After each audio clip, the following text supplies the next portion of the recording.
Está con nosotros el comandante Jorge Camacho de la Dirección de Protección Civil del Estado de Nuevo León y nos va ahorita a compartir su presentación y pues nos sentimos muy honrados en que nos esté acompañando esta mañana y pues dejo con ustedes al comandante. Muchas gracias.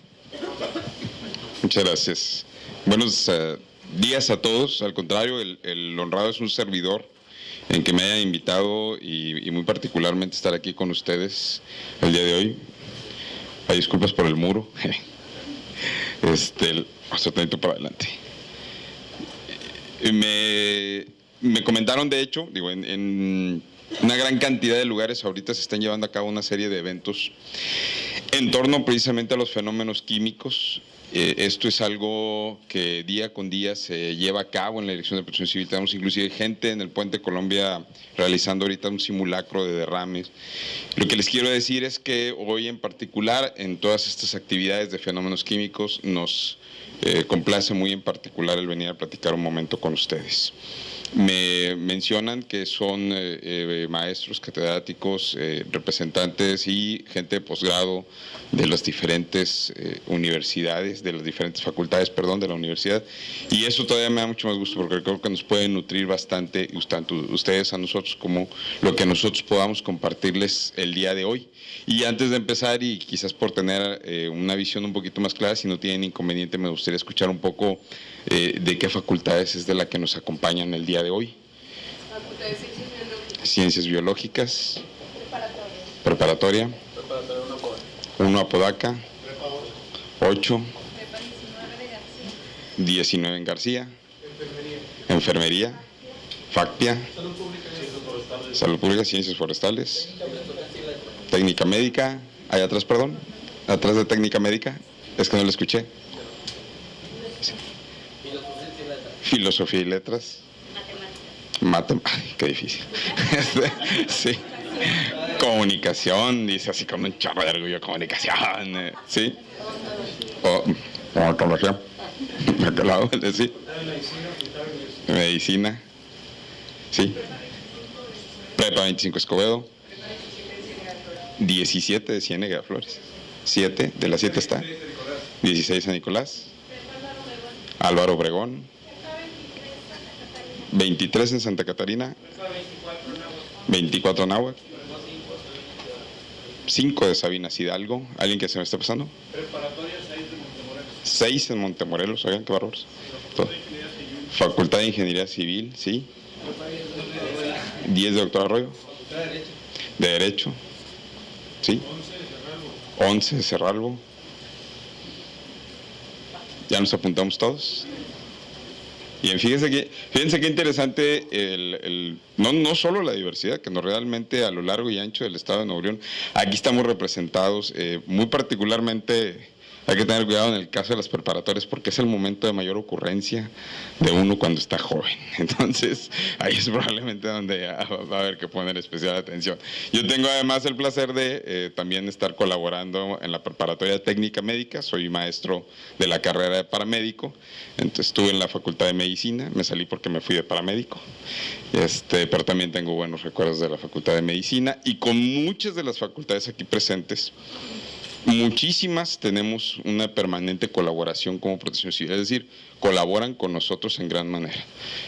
Créanme que es impresionante todo el apoyo que nos brindan todos los días y eso también nos hace agradecer muchísimo a esta importante casa de estudio del Estado de Nuevo León. A la doctora Angelina, muchísimas gracias por que nos hiciera esta invitación. Y bien, entrando en materia y un poquito en ese sentido, decirles que la idea es que la plática sea muy sencilla, muy ágil, poniéndonos como siempre a sus órdenes como Dirección de Protección Civil del Gobierno del Estado. nosotros pertenecemos a la Secretaría General de Gobierno. Esto lo comento porque en alguna ocasión nos ha tocado que a veces la gente no nos ubica, si estamos en seguridad pública, si estamos en desarrollo sustentable, si no estamos en ningún lado y de repente batallando un poquito para ubicarnos. Estamos en la Secretaría General de Gobierno, el licenciado Álvaro Ibarra les manda un cordial saludo. En la mañanita platiqué con él de que íbamos a estar por aquí y les mando un cordial saludo a todos y cada uno de ustedes. Bien. Evidentemente, y para comprender un poquito el tema o los temas, porque luego son múltiples los temas que tocamos en una sola plática, es importante hablar y conocer sobre estos antecedentes del Sistema Nacional de Protección Civil. Nuestro querido México se encuentra entre dos bellos litorales, zona del Golfo de México como Mar Caribe, parte del Mar Caribe, y el Océano Pacífico, lo cual nos hace estar en un canal, por la posición de nuestro país, en un canal exacto para el movimiento de huracanes. De hecho, ya estamos en plena temporada de huracanes.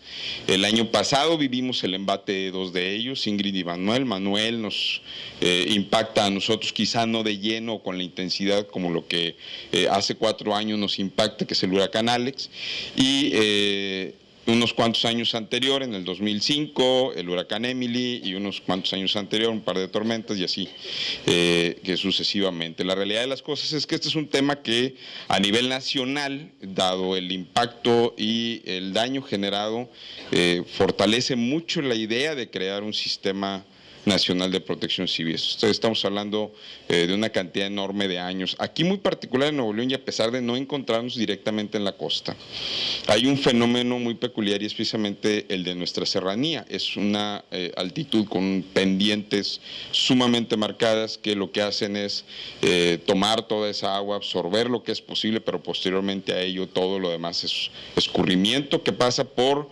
nuestra zona metropolitana, por nuestros 3 principales ríos que atraviesan y todos sus afluentes que atraviesan la zona metropolitana. También se suscita de igual manera en la zona fuera del área metropolitana, en la zona rural, que curiosamente estamos, y muchos de ustedes por sus propias caras lo sabrán, estamos en lo que geológicamente se llama una zona de inundación, una llanura de inundación, es decir, el río pasa y cuando lleva su caudal excedente toma esa llanura en la cual nosotros decidimos habitar y estar asentados.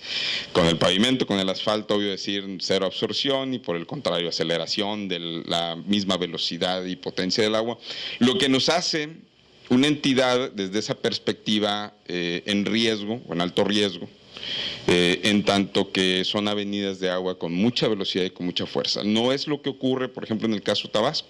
En el caso Tabasco lo que ocurre es una bañera. Le ponen el tapón, se va llenando y simple y sencillamente llega un punto en el cual esa agua se mantiene estancada. Aquí nuestro problema es un problema diferente y son de avenidas de agua con mucha velocidad, con mucha energía, con mucha fuerza. De hecho, si ustedes ven un poco lo leen un poco de la noticia, la característica de la nota es que siempre viene la palabra arrastró. Arrastró el carro, arrastró la casa, arrastró todo a su paso, arrastró escombro, arrastró a las personas, arrastró. Y es histórico, porque desde los primeros habitantes en el estado de Nuevo León ya se vieron afectados por ello. Quien llegó aquí, nuestros antecesores, don Diego de Montemayor, vio los ojos de Santa Lucía, pero no los vio enojados, ese fue el problema. Entonces, a la hora de, por ahí de 1613, viene la primera inundación y arrastra a su paso todos los primeros habitantes. 1614, otra inundación igual. Y así sucesivamente se seguía dando, pero no, aquí nos queríamos quedar, ¿verdad? Y lo que sucede luego, como antecedente interesante, es que por ahí de 1909, la gran inundación generada en un mismo mes, como consecuencia de 2 tormentas tropicales, viene a traer 3,000 muertes o más y hasta 3,500 desaparecidos. Eso, de dicho sea de paso, trajo la creación de la Cruz Roja Mexicana. Es decir, en México no había Cruz Roja y se creó en México la Cruz Roja como consecuencia de la inundación en Nuevo León. Entonces, innovando como siempre en Nuevo León. Al final, el tema huracanes es un tema que nos atañe a todos, es decir, no es un tema en el cual simplemente por estar o no estar en las costas tenemos o no tenemos aquella afectación. Otro de los antecedentes importantes del Sistema Nacional de Protección Civil es la erupción del volcán Chichonal en 1982, consecuencias muy importantes, ya trabajando un incipiente plan de N3, es decir, apenas era el apoyo sin mayor especialización de nuestro Ejército Nacional, sino simplemente muchas manos, mucha fuerza, equipamiento quizá no especializado, pero al final maquinaria, helicópteros, etcétera, etcétera, ¿no? La explosión en San Juan Ixhuatepec, mejor conocido como San Juanico en su primera ocasión, porque tuvo una segunda ocasión por allá en 1984 y ya involucra la mano del hombre. Ya estamos hablando de eventos antrópicos, de eventos que comienzan a generar otro tipo de problemas con magnitudes sumamente importantes, con magnitudes que nuevamente llaman a la sociedad mexicana a organizarse, y que nos dimos cuenta nuevamente de nuestra falta de planeación, de preparación ante este tipo de eventualidades. Y por supuesto, bueno, todos lo recordamos, los terremotos de 1985, lo recordamos probablemente o muy referidos hacia la Ciudad de México por el tipo de catástrofe que se dio. Sin embargo, fueron 10 estados de la República los que fueron afectados por estos terremotos. 10 estados de la República que proporcionalmente hablando tuvieron también la catástrofe, y este fenómeno vino a detonar definitivamente lo que fue la implementación del Sistema Nacional de Protección Civil. ¿Por qué y para qué? Y esa es una parte quizás importante, una buena parte de mi plática, quizás me detenga en un momento aquí de este Sistema Nacional de Protección Civil. Tiene que ver en mucho con el darnos cuenta que habíamos suficientes mexicanos con gran voluntad, con gran disposición, con muchas ganas de ayudar, con equipamiento, con maquinaria, con absolutamente todo lo que requiriésemos en su momento, pero ni nos hablábamos, ni nos conocíamos, ni planeábamos, ni simple y sencillamente teníamos un plan operativo para una emergencia, una catástrofe de este tamaño. En verdad evidenció una seria circunstancia al margen de todo lo demás que vino, que en materia de desarrollo urbano, de crecimiento poblacional, edificaciones y demás, teníamos de carencias en las normas, en las regulaciones, etcétera, etcétera. Ese gran vacío que se genera lleva como consecuencia la creación de una comisión de reconstrucción del Distrito Federal, y esta comisión en 1985 tiene una subcomisión que es precisamente la del desarrollo del Sistema Nacional de Protección Civil, al evidenciar esta falta de organización que teníamos en general como país. No sabíamos qué hacer, no sabíamos simplemente ni por dónde empezar. Esto llevado por consiguiente desde la cabeza, que es el presidente de la República, como presidente del Sistema Nacional de Protección Civil, y llevado, por supuesto, a lo más importante que es la base de esa pirámide, que es la población.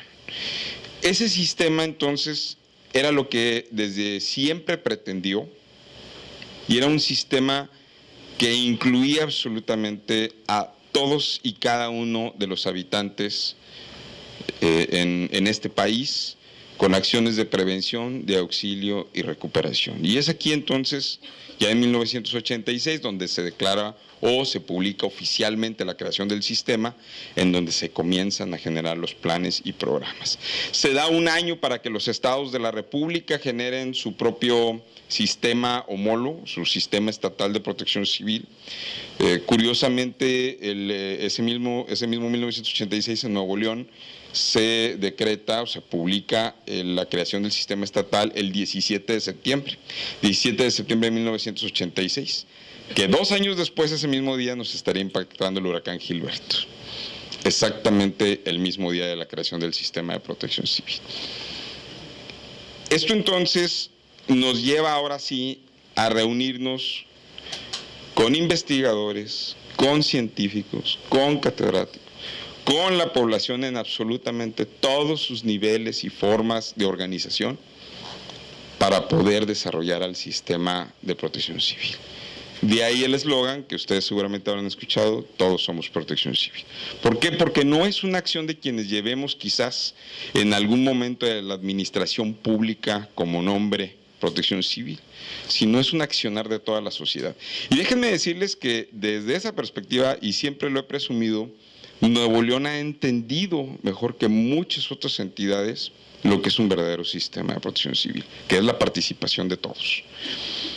Aún enfrentando los desastres, el propio gobierno federal se ha asombrado. Recuerdo mucho en algunos recorridos de revisión, de inspección, cómo la gente estaba en pie y trabajando, limpiando sus casas y haciendo un montón de cosas después del huracán Alex. Al día después, quienes no habían resultado afectados estaban ayudando a quienes estaban siendo afectados, las empresas estaban trabajando, todo estaba funcionando, con sus dificultades por los caminos, por la interrupción de caminos, pero todo estaba funcionando. Y todos estábamos haciendo una parte del trabajo, desde el preventivo hasta el de auxilio o el de recuperación. Ese es probablemente uno de los mayores éxitos del sistema de protección civil de Nuevo León. De pronto con algunos compañeros de otros estados dicen: oye, es que haya protección civil está muy bien. Bueno, es que haya protección civil sí lo son todos. Esa es la diferencia, no hay manera de fallar. No es una persona, no es un gobernante, es que allá realmente todos están trabajando para este efecto.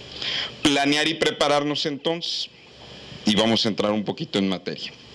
Vamos a empezar por definir riesgo. En materia de protección civil, el riesgo, que es la probabilidad de un daño, y aquí mis amigos de matemáticas me van a ayudar. No, aquí va a haber materia para todos, no se apure. El riesgo es la suma del peligro más la vulnerabilidad más el tiempo de exposición. Pónganle el nombre y la calificación que quiera absolutamente cada quien, no importa. Perdón.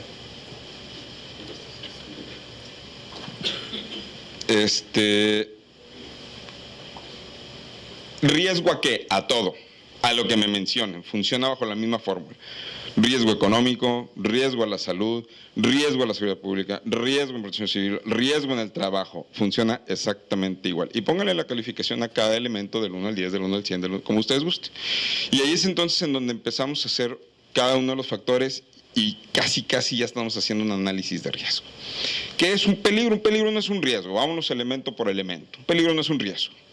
El peligro es algo que está ahí y que no involucra absolutamente ni una de las otras connotaciones. Vamos a decir un ejemplo: un vehículo es un peligro hasta que yo lo abordo y lo comienzo a manejar.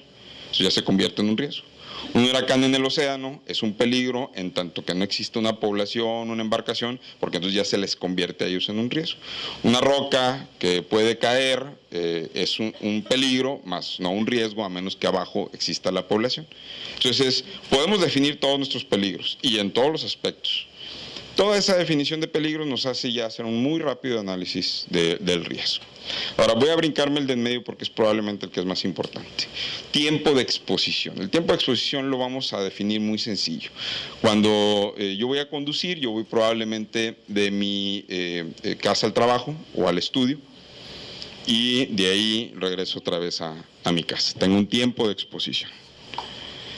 Sin embargo, si yo soy taxista, mi tiempo de exposición incrementa a ese peligro en particular o a ese riesgo ya como tal. Si yo vivo abajo de la piedra que se puede caer, tengo un tiempo de exposición. Si yo solamente transito por la calle, tengo otro tiempo de exposición. O sea, el tiempo de exposición es muy importante para determinar qué tan alto es el riesgo. Ahora bien, el más importante elemento de todos y el que realmente podemos modificar es el de la vulnerabilidad. Volvamos al ejemplo de voy a conducir. ¿Y qué hago? Lo que siempre me dicen que haga. Cinturón de seguridad, tener el carro en buenas condiciones, estar física y mentalmente. Pues, ¿qué hago? Reduzco mi vulnerabilidad. ¿Qué pasa a la inversa? Incremento mi vulnerabilidad.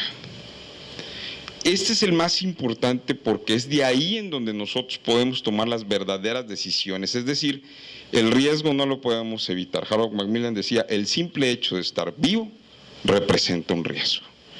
Eso entonces nos hace tener que aprender a convivir con el riesgo.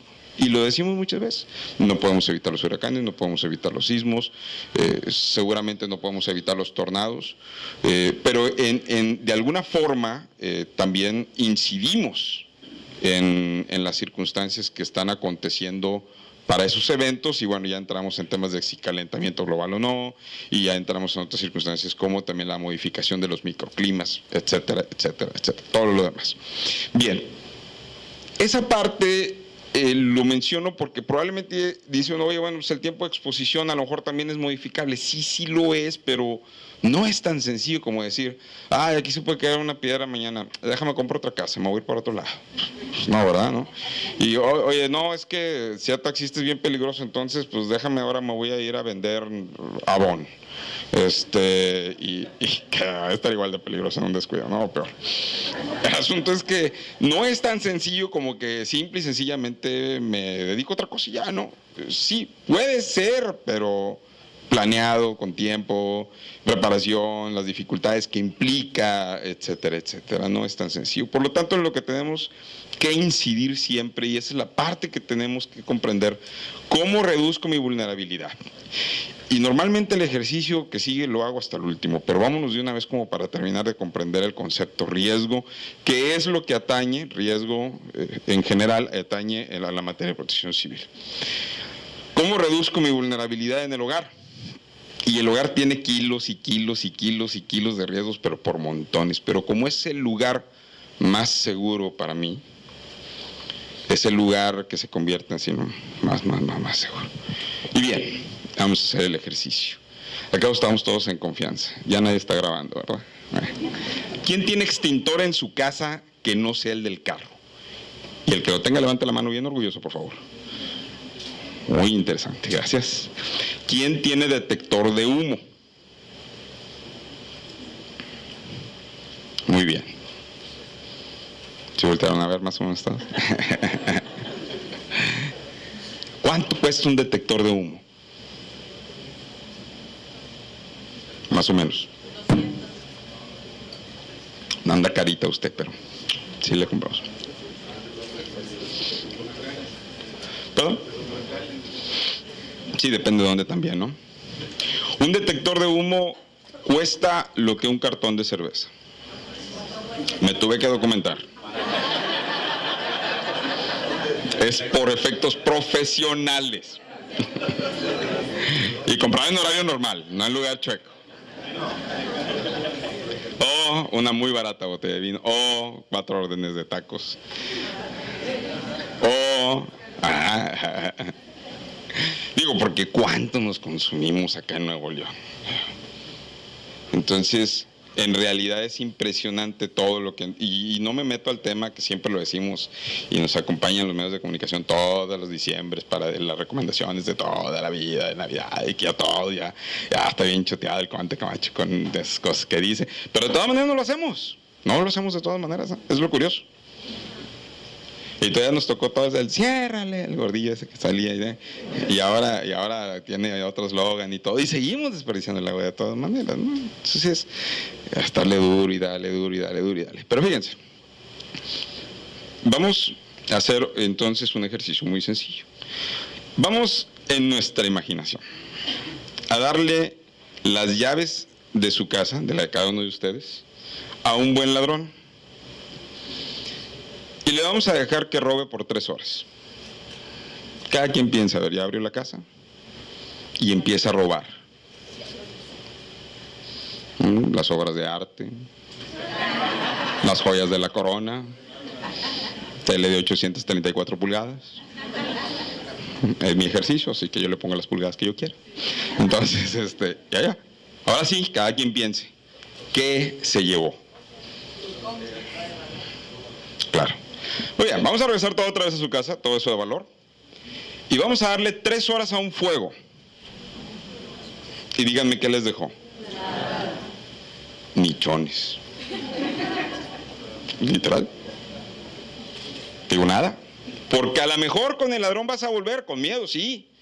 Y vas a acorazar más tu casa. Pero con el incendio en 3 horas no vas a poder ni volver a tu casa. Pero levante la mano el que tiene una reja, un candado, una cadena, una alarma, un perro, un vigilante, el perro del vigilante, una macana, un arma. Todos. Y las casas son segurísimas para que no se meta nadie, como para que tampoco no salgan, ¿eh? Dicho sea de paso. ¿Invertimos en qué? En seguridad. ¿Por qué? ¿En cuál seguridad? Curiosamente, en nuestro idioma nada más existe una sola palabra para seguridad.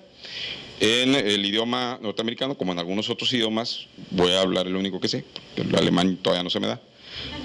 Pero tienes safety y security, que significan dos cosas diferentes totalmente.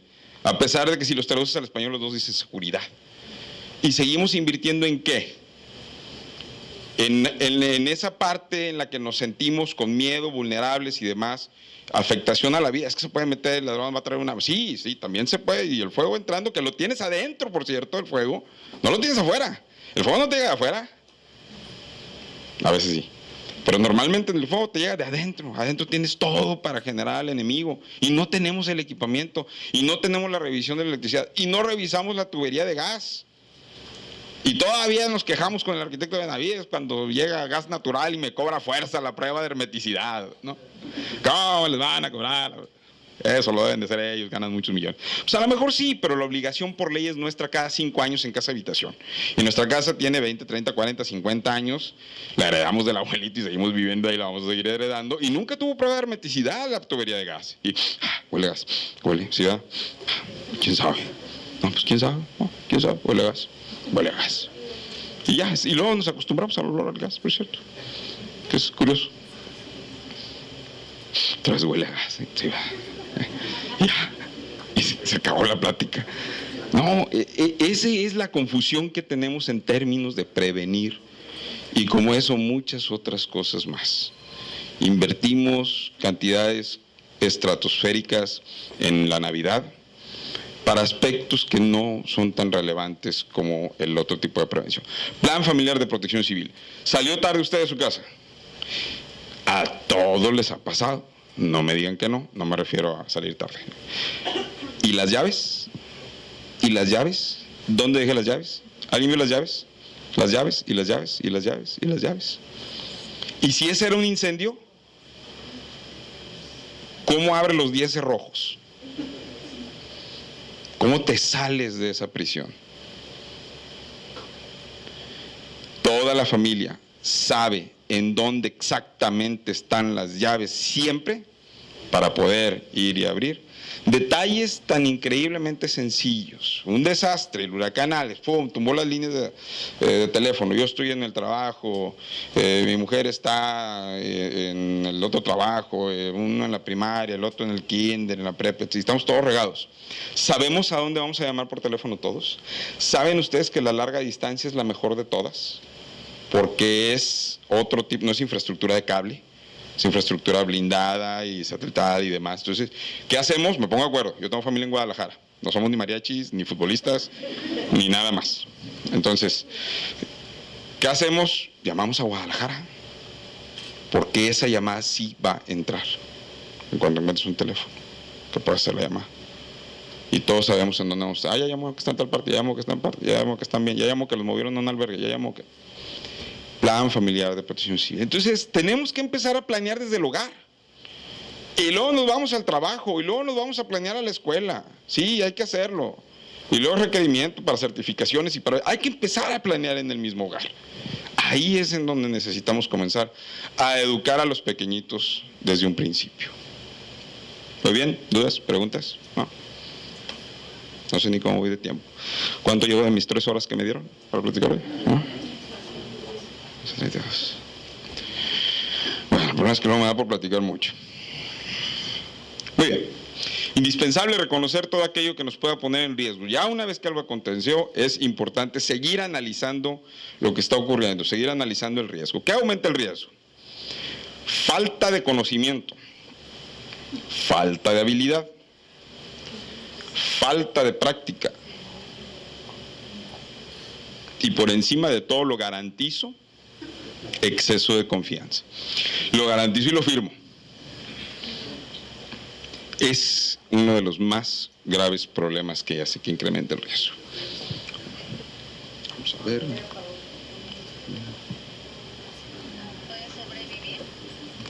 Y fue una noche muy larga para mucha gente que se quedó en medio del agua. En Tlalnepantla, en el Estado de México, David Cuellar. Adelante, David.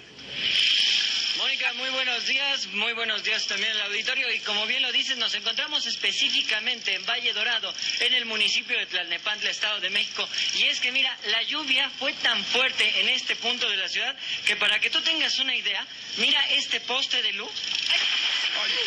Ay. Uy. Ay, híjole. Sí, es que no... Pues, finalmente Claro, no podemos ver cómo está el terreno en ese momento. Hay un encharcamiento, como le llaman. El poste de luz, dice. ¿Y si sí hubiera estado energizado el poste de luz? Para hacer un enlace en vivo, aunque sea truqueado, y aquí no me van a dejar mentir en comunicación, tienen que llegar, decir dónde se va a poner, y que si la iluminación, instalarse, y todavía hacer el paneo con tiempo, y mira, le vas a caminar para acá, y vas a señalar todo el circo, lo haces antes de un enlace en vivo. Exceso de confianza, mucho. Riesgo elevado por exceso de confianza. El lodo se cae y el micrófono hasta arriba, ¿no? Que no se moje el micrófono. No, se lo cobra. Bien. 4 cosas que no se debe hacer. No se convierte en una víctima, obvio. No se precipite. Agua, sobre todo en el caso de emergencia. Pues es importante que aprendamos a ver qué hacer, cómo planearlo y luego hacer simulacros y demás. Eso nos permite calmar esa adrenalina que es natural de todo, y la sentimos nosotros también, ¿eh? Que la usemos es diferente. ¿Por qué? Porque con los años aprendimos, vivimos las experiencias y todo eso. Pero la adrenalina llega parejo. No hay a quien no le llegue. Solo que tenga ahí una disfunción, que medicina luego me dice cuál. No usar el total del equipo de protección personal es un gravísimo error, y eso también en las propias facultades. Siempre digo, ingeniería, su casco, su chaleco, si es necesario su arnés, etcétera. En medicina, su guante de látex, su cubrebocas, sus goggles. Y así se van a ir, cada quien tiene algún equipo de protección, por mínimo que sea. No usarlo completo conforme marca cada una de las actividades es un grave error. Y por supuesto, no de nada, por supuesto. Les digo yo que en la oficina esta es una regla. Porque ya de que llega alguien y empieza con que, yo creía que, es que yo pensaba que, no, es que yo supuse que, ya valió, ya no se hizo, ya, algo estuvo mal. Ya cuando empezamos a suponer, no supongas, cerciórate, asegúrate, chécalo, verifícalo, confírmalo. Ese es algo bien importante también. Vámonos al ejercicio. Es un ejercicio muy viejo, es prueba para entrar como maestro a la Universidad Autónoma de Nuevo León. ¿Qué ven? Una mujer joven, dijeron por acá. ¿Una acá? Ancianita. Lado.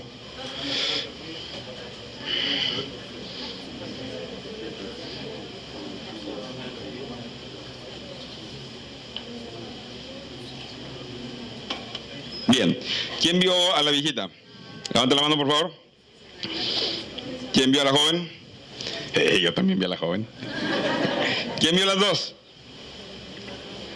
¿Quién no ve nada? Da confianza, de veras. Les queremos asesorar. Tenemos cursos de asesoría, ¿no? Todos vieron alguna. Que yo vi unas manos. ¿A quién le vale madre? ¿La otra mano? No, digo, para atender, pues es que hay manos abajo, entonces te perdió que tengan una opción para responder, ¿no? Muy bien. Vamos a ver dónde están las dos. La mujer joven está como volteando hacia atrás. Este sería su mentón, su nariz, pestaña, gorro, una gargantilla. Este sería su cuello. ¿Sí? ¿Sí seguros? ¿Quién no ha visto a la mujer joven? ¿Con confianza? ¿No? Tenemos diplomados, ¿no? Sí. Depende que está más o menos así. Está más barbona. Está mirando hacia atrás y esta es la oreja. ¿Más o menos? No. Es correcto. Ahora sí, la viejita. La viejita es una imagen más bien lateral. Esta sería una gran nariz con una verruga. Este sería el ojo. Este sería la boca. ¿Sí? ¿Quién no ve a la viejita? ¿Todos ven a la viejita? No importa. Este sí es una imagen que está más de perfil y más hacia el frente. Y esta es la cara. Chal. ¿Sí? ¡Ajá! Bien, lo interesante es que estamos en un salón todos con la misma imagen, en ambiente controlado, no hay peligros, no hay riesgos, está iluminado, tenemos una proyección igual todos, y cada quien vimos algo diferente. ¿Qué nos hace pensar que no va a suceder en una emergencia? Cada quien vimos algo. Cada quien ubicamos una cosa, la otra. ¿Por qué? Que ya me lo sabía, porque no me lo sabía. No importa, al final ubicamos cosas diferentes. Si no planeamos en conjunto, si no preparamos y llevamos inclusive el grado de simulacro las cosas, no vamos a poder ver lo mismo a la hora de la emergencia. Y eso es altamente peligroso. Esa es la razón por la cual en conjunto, en diferentes niveles, me queda claro que hay niveles que serían muy operativos, muy de atender la unidad de internet de respuesta inmediata, los responsables de laboratorios, etcétera, etcétera, etcétera. Y habrá a lo mejor el alumnado a quien nada más le tenemos que enseñar cosas muy elementales, como salir, a dónde salir, cómo salir, no corro, no empujo, no grito, no, etcétera, etcétera. No tuiteo ni facebookeo antes de salirme de la emergencia primero, salgo de la emergencia y después ya lo puedo tuitear. Bien, planeación, prevención, preparación son los elementos importantes. Para esto el Sistema Nacional de Protección Civil, y en este caso me voy muy rápido, la verdad, dividió a los fenómenos perturbadores en 5 categorías, es decir, todo fenómeno perturbador encaja en alguna de estas 5 categorías: socioorganizativos, geológicos, químicos, sanitarios, hidrometeorológicos. Muy bien, los fenómenos químicos íntimamente ligados con el desarrollo industrial, tecnológico, de hecho ahora ya se llaman químico-tecnológicos, de las actividades humanas y del uso de diversas formas de energía. Algunos ejemplos son los incendios forestales. Al ratito, de hecho, tenemos una reunión con la Comisión Nacional Forestal sobre este tema. Los incendios urbanos, que son frecuentes. Anoche tuvimos el incendio total de una bodega de abarrotes en la colonia Garza Nieto, y todos los días hay. Fíjense, este de aquí, el lado superior derecho, es el Cirlón Stockade de Lázaro Cárdenas. Ese Cirlón Stockade, que es una construcción típica norteamericana, comenzó su incendio en una de las letras del exterior. El personal inmediatamente lo que hizo fue sacar a los comensales. Y habían pagado, así que no importa. Entonces sacaron a todos, una evacuación preventiva. Cortan la luz, sacan su extintor, polvo químico seco, 4.5 kilos, lo disparan a la letra, ponen la escalera, disparan a la letra y no se apaga. Sacan su segundo extintor, igual, polvo químico seco, 4.5 kilos, arriba de la escalera, su tercero, su cuarto, su quinto, su sexto, séptimo, octavo y hasta noveno extintor encontré. Y se quemó todo el cirlón. Todo. ¿Por qué? ¿Por qué? Es polvo químico seco, es el que más mal me cae, pero es ABC, es correcto el extintor, 4.5 kilos debe ser suficiente. Porque tenía cielo falso, y entonces, por ahí va, ahí la lleva, ahí la lleva. Es correcto. Las construcciones de 2 aguas que tienen un cielo falso, se combaten los incendios al revés, de adentro hacia afuera. Porque lo que estás haciendo es ciertamente apagándolo de afuera, pero adentro estás introduciendo aire en un leve efecto Venturi. El impulso de afuera del polvo químico sí, pero adentro solamente le estás soplando, o sea, sale igual que agarras el cartoncito y se va yendo por todo el techo. Para cuando acuerdas ya está totalmente incendiado. Sí, hubieran quitado el cielo falso y hubieran tirado el extintor de adentro hacia afuera, lo hubieran apagado sin ningún problema y no se hubiera perdido toda la construcción. Pero ¿cuál es el problema? No hacemos el análisis de riesgo. La gente estaba entrenada, la gente por eso hizo lo que debía hacer, pero ¿entrenas en dónde? Entrenas afuera, en tu charola de fuego, te le ponen agua para volumen, un tanto de gasolina, un tanto de diésel para que aguante un poquito más, te le prenden fuego, llegas con tu grupo a practicar, agarras tu extintor, lo apagas, hasta te aplauden, no lo apagas y ya no sopla, y empieza el bullying que está muy de moda. Entonces, cierto, que no podemos practicarlo adentro, pero también es cierto que necesitamos conocer nuestra edificación y hacer nuestro análisis. Bueno, eran incendios urbanos. Explosiones, ese es el club industrial un poquito antes de que abriera, una cocina portátil con un pequeño tanque de gas LP. Ese es el lado izquierdo, las dos fotos del lado izquierdo son la misma foto, la de arriba es por el exterior, la de abajo es por el interior. Y una fuga de lo que hablábamos ahorita, el gas LP, como ustedes saben, y sobre todo los químicos, es más pesado que el aire, se mantiene en la parte baja, el gas natural es a la inversa, es más ligero que el aire, se mantiene en la parte alta. Entonces, lo que sucede es que se empieza a acumular este gas LP, hasta llegar al punto de la mezcla perfecta combustible-oxígeno, lo único que faltaba la chispa. Abren un refrigerador, entre el compresor, chispa, explota y mueren 10 personas en ese solo evento. Entonces, este tipo de situaciones también, desafortunadamente, se nos dan con relativa frecuencia. Les quiero mencionar que adicionalmente a esto tenemos pláticas de todos y cada uno de los fenómenos. No me puedo ni quisiera extenderme demasiado, pero tenemos igual el tema de ciencia del fuego, por si en algún momento les interesase. Derrames y fugas de materiales peligrosos en la vía pública, esto en el interior de la ciudad, el extremo derecho, las dos del lado derecho es una pipa de metanol, un alcohol muy volátil, muy que además su flama pues prácticamente no se ve, cosa de, dicho sea de paso, eso fue lo que les pasó ahora en el experimento ese raro que estaban haciendo, que no era metanol, era otro alcohol, pero aún así con la brillantez del sol no pudieron ver el volumen de la flama que había en ese lugar. Es Revolución de Eugenio Garzazada. Evidentemente lo que nos preocupaba pues, es que no se fuera no solo a incendiar, sino que además a ir a alcantarillados. De la extrema izquierda, el del centro y de la extrema izquierda, Morones Prieto, en la parte baja de Gonzalitos, 26, 27 tambos de un polvo blanco que un camión al pasar los tiró. Llega la llamada a Protección Civil y lo que primero que nos dicen es derribó 27 tambos, un camión que iba pasando, tiene un polvo blanco y pica la nariz. No sabemos por qué estaba inhalando ese polvo blanco, pero la persona llegó y nos dijo que le picaba la nariz. Sí, ¿qué es esto? ¿Qué es esto? ¿Qué es esto? Total, lo tuvimos que tratar como lo más peligroso, evidentemente con el equipo de protección personal para pólvoros, tomamos una muestra, hicimos 3 pruebas bases, reacción al agua, reacción al aire, reacción al fuego, al aire obviamente la podíamos ver ahí mismo, y empezamos a recolectar hasta que en algún punto detectaron en el operativo disparado con las diferentes dependencias de tránsito, encontraron al vehículo, sacaron la hoja de seguridad y era para formaldehído sólido, para después generar formaldehído líquido, ¿no?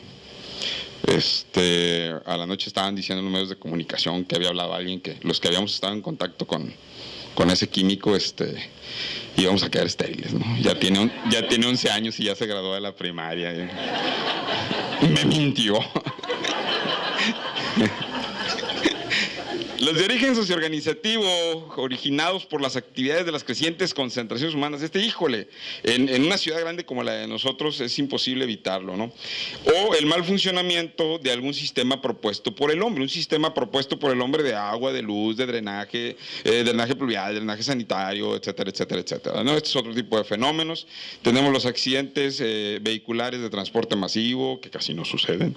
Tenemos el colapso de edificios, ese es Maltatexo, allá en Guadalupe, una explosión de granos, de polvo de grano, cayeron los hilos por completo, 2 personas fallecidas, varios lesionados, accidentes en zanja, búsqueda y rescate, montañismo y cañonismo, accidentes con el ferrocarril, ese es de hecho enfrente de la, no es un accidente real, ese es un simulacro el de arriba, es frente del Álvaro Obregón, la que está Churubusco. Un simulacro muy padre que se hizo ya hace algunos años. Accidentes aéreos, el del lado izquierdo, es un avión que se despistó. El despistado fue el piloto, que no vio la pista, que se fue hasta allá. El del lado derecho, por allá de 1997, helicóptero Bell 212 del gobierno del estado, que al sufrir fallo de rotor de cola, cae intentando llegar a los campos de fútbol que se ven allá. Bueno, se supone que era un campito de fútbol, y cae sobre una casa al no alcanzar la potencia para llegar hasta ese punto. A ver si alcanzan a ver. El baño de la casa está aquí. Y el dueño de la casa estaba en el baño. Se zurró. Imagínate, estás sentado y de repente te cae un helicóptero y dices, no, pero él fue el que ayudó a sacar a la gente. Digo, no le pasó nada, pegó y cayó hacia el frente, pero fue el que ayudó a cambiar. Concentraciones masivas de población, todas las que quieran, todos los días, y es un lío. Y déjenme les comento algo, por cierto, aprovechando el foro, porque acaba de suceder, nos suspendieron el Hell and Heaven a los que nos gusta el rock, pero acaba de haber con la arrolladora Banda Limón, una arrolladora de verdad. No, el asunto es, ante un evento masivo, no existe en el planeta Tierra puertas de emergencia que soporten una multitud en turba. No se puede con el pánico. Si están disparando y todo y empieza a haber problemas, o sea, con pánico el comportamiento humano y de sobrevivencia cambia.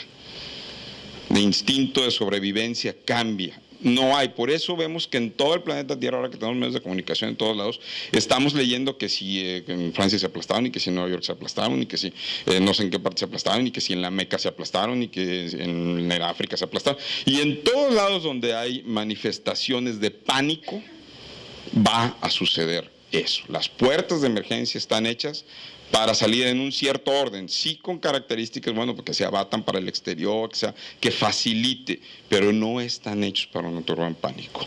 Esa es una de las razones por las cuales el control de masas tiene una mayor complejidad, y es porque depende del comportamiento de tanta gente y tantas cabezas como están ahí presentes, y de condiciones adversas. Un incendio tiene un cierto comportamiento, un sismo otro, etcétera, etcétera, etcétera, ¿no? Hay unos que ni se dan cuenta, y eventos que suceden que ni se dan cuenta y la gente sigue ahí, ahí. No podemos abstraernos del terrorismo y bioterrorismo, por eso tomamos mucho cuidado y control en términos de fuentes que pudieran llegar a ser mal utilizadas. Si hoy en día en Internet encuentras todo para elaborar cualquier tipo de bomba y demás.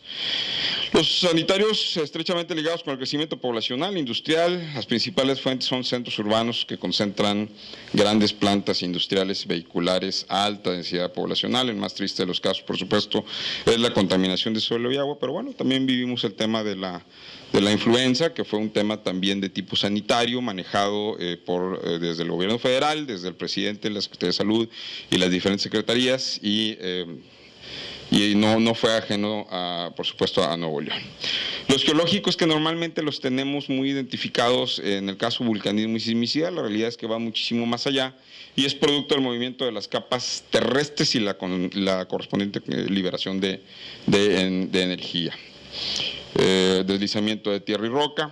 Fíjense, por ejemplo, ese caso que tienen del lado izquierdo son fotografías de Olinalá, por allá de 1998, en las lluvias. Si recordarán, 1998 fue uno de los peores años en incendios forestales en la historia de Nuevo León, y esto generó como consecuencia una gran deforestación, incluyendo las 500 hectáreas afectadas en la zona de Chipinque, en donde está enclavada esta colonia, y a los meses veíamos este tipo de imágenes por esa deforestación, y porque no fue suficiente el control y manejo de suelos de esta índole. De hecho, los medios consignaban, los ricos también lloran, decían.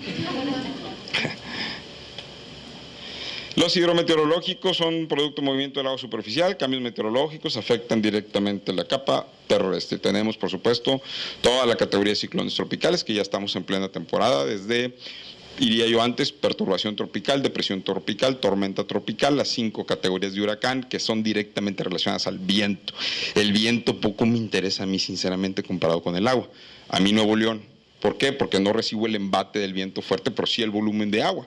El huracán Gilberto, categoría 5, tuvo una precipitación puntual de 330 y no sé cuántos milímetros, contra el huracán Alex, categoría 1, casi tormenta tropical, que trajo 1100 mililitros puntuales, ¿no? Entonces, lo que me interesa es el volumen. Y es una discusión, por cierto, en el seno del Consejo Nacional, que existan también categorías en torno al volumen de agua, que todavía no terminamos de concretarla, pero en eso estamos todavía.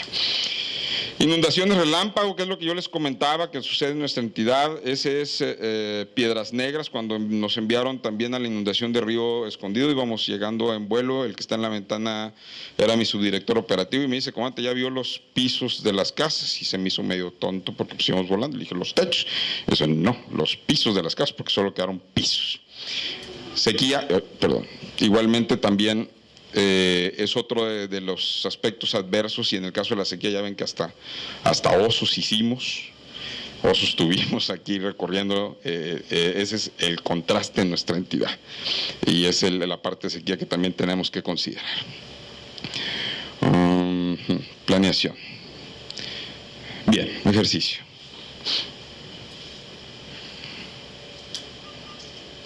Los colores de los cuadros A y B son iguales.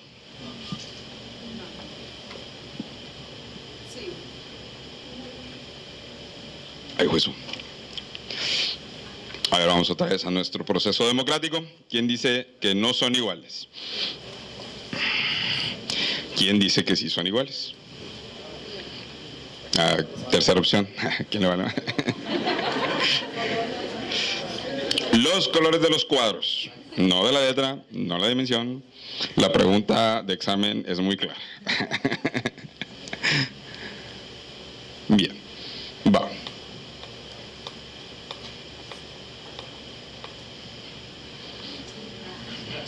Los colores de los cuadros A y B son iguales.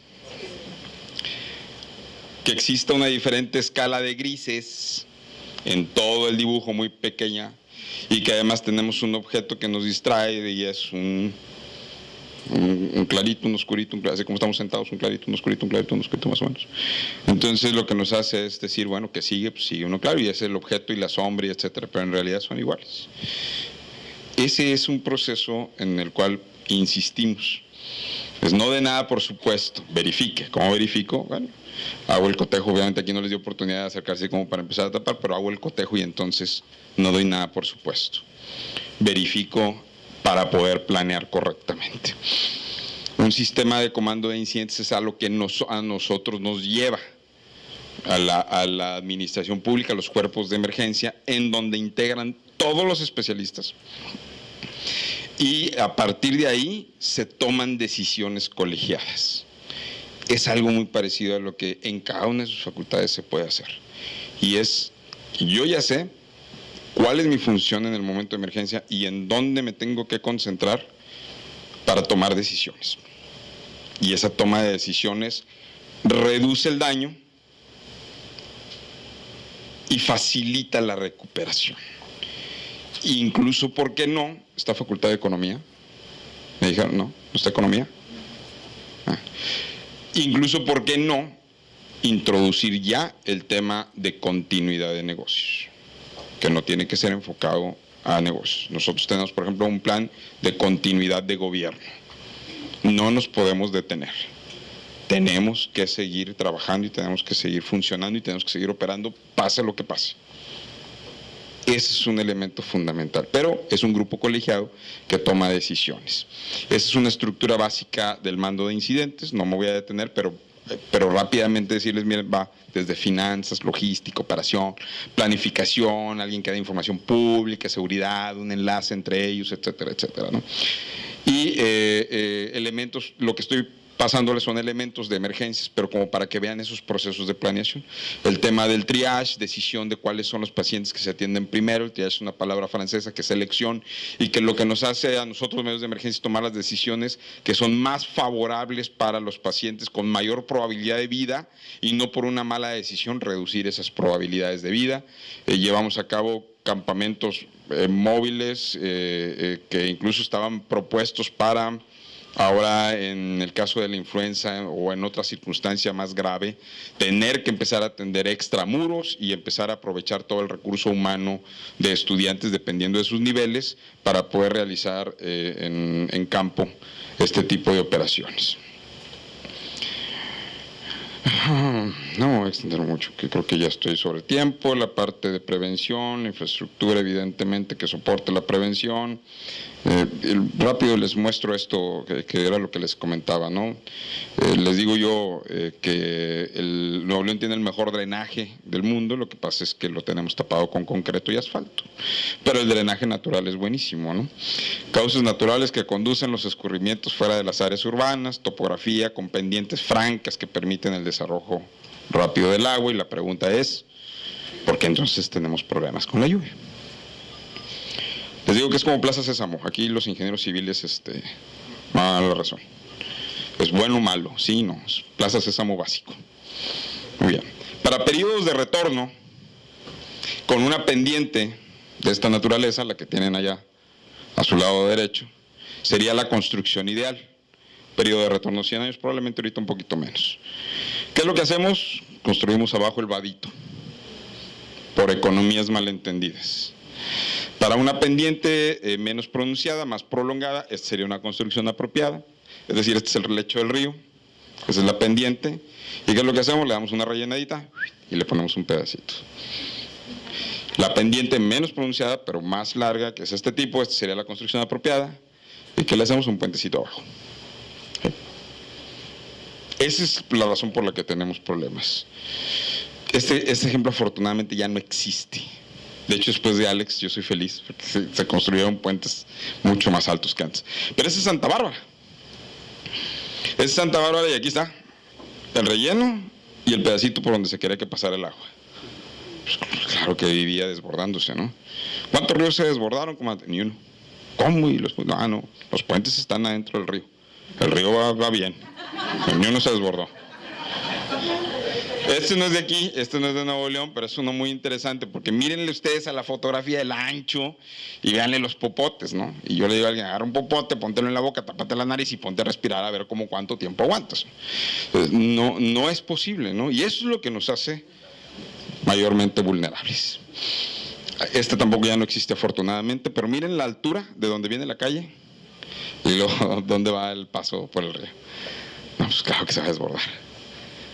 Sí, el paso del río no. Sí, okay. Muy bien. Preparación. Pero eso es importante entonces, y ya prácticamente con esto termino, darle la continuidad en torno a la capacitación, a la preparación, a la educación continua, y que lo sigamos promoviendo en términos de planeación, en términos de capacitación y en términos de simulacros. Pues son actividades multidisciplinarias que hemos hecho, que me les paso de más. Ahorita lo voy a dejar sin audio.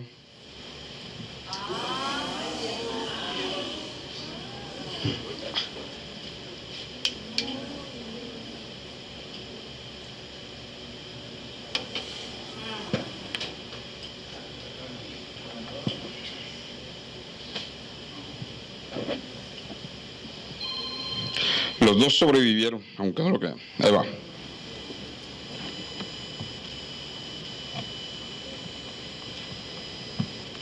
Ocurrió en la frontera entre España y Francia. Dos bomberos rodaron 70 metros al soltarse de un cable de un helicóptero cuando simulaban un rescate en una montaña. Sus cuerpos, como estamos viendo, golpearon en contra de las rocas y ambos sufrieron múltiples fracturas. Uno de ellos incluso sufrió contusiones en el cerebro, pero sorprendentemente los dos sobrevivieron. Fíjense, por si todavía sí somos un poquito malinchistas, este es España y Francia, primer mundo. Todo el presupuesto que se puedan imaginar en términos de eso. Es un simulacro. Es un ejercicio controlado en tiempo, espacio, forma. Puedo cancelar si algo no está bien. Y aún así le sucedió. ¿Qué nos hace pensar que no nos va a suceder en nuestro diario vivir? Y que no debamos de estar preparados para ello. Aquí en Nuevo León, estas actividades, como les digo, si las cosas las hacemos bien. Aquí si nos quedamos nos matamos. Aquí no vamos a meter. Si es quedar tullido, como que no, Bien, vámonos directo. Bueno, esto es sobre los niveles de protección, pero vamos al video antes de irnos. Ese sí no tiene audio, es que no se apuren.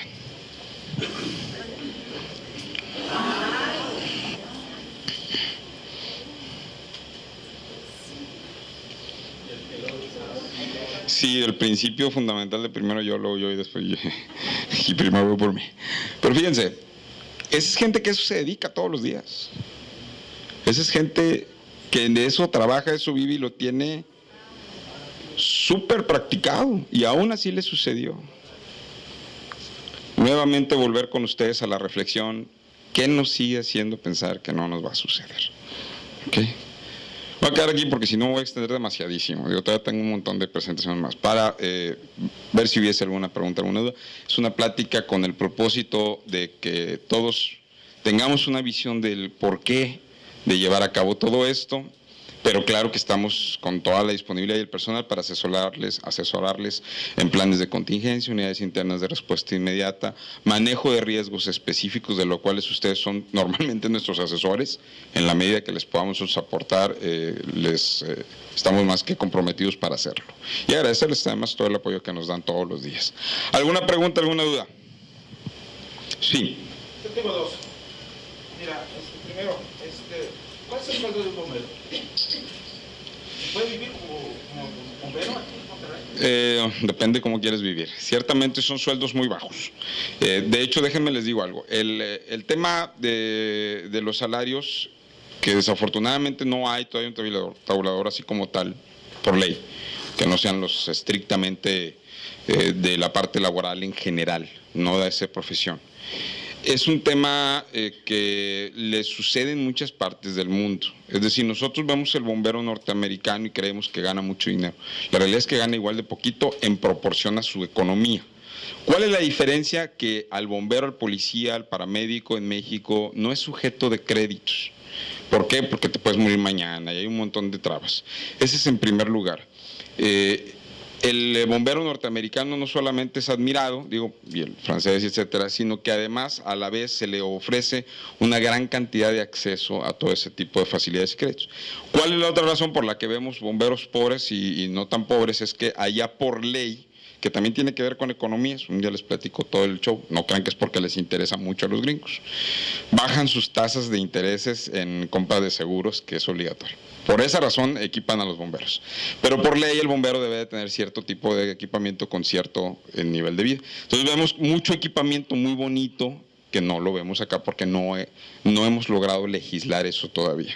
Pero es bajo el sueldo. Muchos somos los que hemos sido bomberos, paramédicos, protección civil rescatista. De una u otra forma vivimos con ello. Definitivamente muchos muy modestamente o como muchos otros con segundos trabajos. Pero un precio, un número. Es muy variable dependiendo cuál dependencia. Hay que recordar que los bomberos no dependen del Estado, es a través de un patronato de bomberos. Y no pudiera darte así un número exacto porque te mentiría. 6,000, 8,000, 10,000, 14,000, dependiendo de la posición, es variable. Segunda pregunta. Hace un rato mencionaste sobre los ejemplos de usar candados, casas que usamos, etc. Y del detector de humo. Tú dices que era un bajo costo. Ok, por ley, cuando compramos un coche, nos dan un tanque para si el carro se quema. Sí. ¿Por qué no hacer lo mismo? ¿Por qué no promover una ley respecto a eso para cuando compramos una casa? Que por ley venga detector de humo, que dice que es bajo el costo, igual que tener un tanque. Sí, de hecho, el detector de humo, fuera ya así de broma, debe estar costando entre los 150, 120, hasta en paquetes de 3, que si lo divides te sale como en 93. Sí, inclusive lo que nosotros estábamos promoviendo era que se solicitara a las constructoras de casa que dentro del equipamiento incluyera precisamente el extintor. A lo mejor no lo pueden tener ahí todo el tiempo, pero a la hora de entregar tu extintor y el número de detectores de humo y o monóxido de carbono, que el de monóxido es un poquito más caro por el tipo de sistema que tiene, pero ciertamente hemos batallado mucho para encontrar. Al final, reitero, todo se trata de economías. ¿Qué es lo que ha hecho los países como el caso norteamericano, que es el que siempre hago el ejemplo? Si tu póliza de seguro de tu casa te cuesta $100, por decir algo, al año, en el momento en que tu alcalde decide ponerte un hidrante más, en el momento en que tu alcalde decide, tú lo pagas, no lo paga el impuesto general. Les dicen a los vecinos, oye vecinos, te voy a poner un hidrante más. Ese es un ejemplo de muchas cosas, el detector y el extintor y todo. Entonces te va a costar a ti, o sea, para cada uno va a tener que pagar $10 en un año. Nada más que tu póliza por ese hidrante va a bajar de $100 a 80, a 85, a 90. Entonces dices, una vez lo pago y todo el resto del año ya voy a pagar menos. Entonces, en realidad es un sistema de economía que induce u obliga a llevar a cabo. Si ahorita, por ejemplo, digo, ha sucedido, si ahorita, por ejemplo, nosotros le ponemos un impuesto específico al equipamiento o un incremento a las casas al equipamiento, no existe cómo me retribuye, que no sea el tema seguridad, que es muy menospreciado, es minusválido desafortunadamente. Si yo te digo que está tu seguridad de por medio, pareciera sí hacerte eco y decir sí, tiene razón, pero al ratito ya se me olvidó. Y ya no lo hice, o ya no lo compré, o tomé otras prioridades, ¿no? Porque sigues evocando a la conciencia de la gente. Es decir, el oficio en México de la seguridad sigue siendo un tanto cuanto romántico, más que realista. Y eso es algo que tenemos que modificar. Ya por eso me voy a lanzar de diputado. Ahí votan por mí, ¿eh? No es cierto. Sí, una pregunta me hace. Hablaste de fenómenos perturbadores. Es correcto. En otra plática escuchaba de agente perturbador. ¿Qué diferencia hay? Porque en el agente perturbador comentaban de un factor nuevo que era el astronómico y que la persona que lo puso dice a veces no lo entiendo, pero está marcado ya en documentos técnicos. ¿Qué diferencia hay entre fenómeno y agente? Claro, el fenómeno como tal es el que engloba a todos. En los 5 categorías. Y el agente es el específico, como los ejemplos que puse. Pues, es el agente, y existe un agente afectable, y existe un agente regulador, y todo eso lo podemos encontrar mucho en los cursos, por cierto, de la Facultad de Ciencias Químicas, para elaboración de planes de contingencia, y en los del Centro Nacional de Prevención de Desastres. Pero lo pueden consultar, pero básicamente hay toda una serie de agentes a explicar. No sé nada de lo astronómico, ciertamente, pero... es decir, he escuchado muchas pláticas, pero por lo menos no en este momento de tipo oficial, sí en procesos de investigación y demás. ¿Me pides pregunta? Sí. Yo también llevé un curso de paramédico. Sí. Y ahí nos comentaron alguna vez lo que sucede cuando uno está expuesto a un incendio, sobre todo a un flamazo. Las personas que estén ahí respiran muy rápido, un aire a muy alta temperatura. Así es, correcto. Llegan, los rescatan, se los llevan, ya está listo, y se van y se acaban. Y a los 2 o 3 días se muere la persona. Ajá. Porque se inflamaron las vías respiratorias lentamente y no saben por qué, porque cuando llegaron con el médico no le dijeron las consecuencias o en qué lugar había estado él cuando el flamazo. Claro. No se hace entonces no sé, yo pienso a ustedes no les corresponde, pero un seguimiento a la persona. Mira, estuvo ante un flamazo, tienes que tomar en cuenta esto y esto y esto. Porque sí. Cuando llevábamos a un paciente, a un accidentado al hospital, nos decían qué pasó, teníamos que explicarle. Claro. Le pasó esto y esto. Estuvo en un flamazo, sí. Entonces lo ponían aparte, pero si el paramédico no le dice, el doctor no se entera y el claro. Sí, de unos años para acá ya hay ese entrenamiento. A mí me tocó también. Yo empecé como paramédico en 1990, como socorrista, no eras paramédico además. Y hay muchas cosas que han evolucionado y que los propios médicos nos han ayudado mucho a hacerlo. No existía entonces la carrera de paramédico como la hay ahora en la técnica médica. Y a mí me tocó todavía como paramédico, como jefe de ellos en la Cruz Verde de Monterrey, la evolución en donde ya entregabas inclusive una hoja con absolutamente todos los datos. Tenemos la fortuna que también en el nivel intrahospitalario están haciendo mucha conciencia, porque antes te la agarraban y te la tiraban a la basura. O sea, el médico te ignoraba, entre muchas otras cosas. Hoy no. Hoy ha evolucionado muchísimo, inclusive el tema de la interacción paramédico, llegando no solo a salas de shock, fundamentalmente a salas de shock, pero inclusive llegando hasta el grado de ir a sala de quirófano para que se llevaran todo el equipo, limpiarse, entrar y sacar. Sí ha evolucionado, no al grado que deseamos todavía, es decir, la entrega-recepción a veces entre las prisas tanto del prehospital como del intrahospital nos come, pero siempre se ha procurado que sea a través de una hoja de entrega, por lo menos al margen de la experiencia. Y una de las materias enseña a entregar al paciente absolutamente todo, ¿no? Del paciente tal, por cual, tal edad, que sufre, estuvo, toda la evolución al médico tratante. De hecho, les soy bien sincero, en algún punto tuvimos que hablar con la parte médica intrahospitalaria, porque sí había gente de que, sí, ya, aquí déjalo, y no sucede, ¿no? pero reitero, también en la parte intrahospitalaria han estado haciendo un gran esfuerzo, y mucho ha servido que una buena parte de los paramédicos se están moviendo también al interior de la Facultad de Medicina ya. Otra parte son materias que han implementado, otra parte más tiene que ver con la regulación sanitaria, las normas que han salido para también llevar el control del paciente, y reitero, vamos avanzando también en ese punto, aunque no me corresponde directamente, ciertamente por ser paramédico y por la experiencia anterior, sí me he metido bastantito a tratar de apoyar esas iniciativas, ¿no? Sí. Sí. ¿Cómo ha tomado lo que es el Departamento de Protección Civil, lo que son los agentes sísmicos aquí en el estado de Nuevo León? De hecho, tenemos una súper estrecha relación con la Facultad de Ciencias de la Tierra. La Facultad de Ciencias de la Tierra en Linares ha sido prácticamente el bastión para poder promover y llevar a cabo el tema de sismicidad mucho antes que se hiciera un tema mediático. Tengo que mencionar porque con la Facultad de Ciencias de la Tierra tengo trabajando alrededor de 12 años en diferentes fenómenos geológicos. Hay que recordar que en Nuevo León no solamente tenemos deslizamientos, derrumbes y aspectos muy importantes de esa naturaleza que están afectando cotidianamente, sino que además el urbanismo también en alteración está generándolo.